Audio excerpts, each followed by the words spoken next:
Good afternoon senior doctor. હા, just I finished my operation. એટલે એક ઓપરેશન, એક જ પેશન્ટના 2 ઓપરેશન્સ હતા, પણ એક ઓપરેશન કર્યું ને પછી ત્યાં મારે ડ્રાય ફ્રૂટ્સ ખાવાનો ટાઈમ થઈ ગયો, એટલે પછી હું બહાર આવી ગઈ.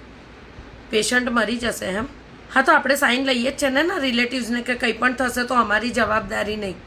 અચ્છા, આપણે જવાબદારીથી ઓપરેશન કરવાનું છે. હા, તો દેટ્સ ઓકે. બીટ હમણાં નહીં સમારતા, કાકડી થઈ ગઈ ને? હા, આપી દો.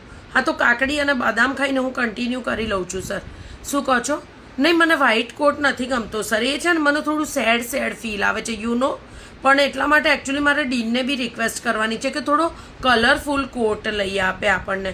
બીજું મને એ પણ રિક્વેસ્ટ કરવાની હતી સિનિયર ડૉક્ટર કે આ જે એપ્રન આપણે ઓપરેશન કરતાં પહેરીએ છીએ ને green colour, I don't like that colour because મારી પાસે સેમ એવી મેચિંગની નેલ પેન્ટ નથી, એટલે મને નથી પછી મજા આવતી. અને પછી પેશન્ટના ઓપરેશન કરતાં મારું ધ્યાન પછી નેલ પોલિશમાં જ વધારે રહે છે.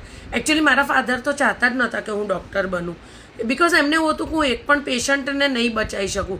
અને યુ વિલ નોટ બિલીવ, એવું જ થાય છે. મેં 9 ઓપરેશન કર્યા, એમાંથી 8 પેશન્ટ મરી ગયા. Just imagine. અને આ 9મો અંદર છે.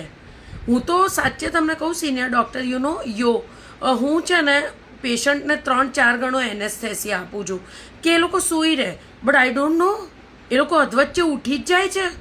I don't know.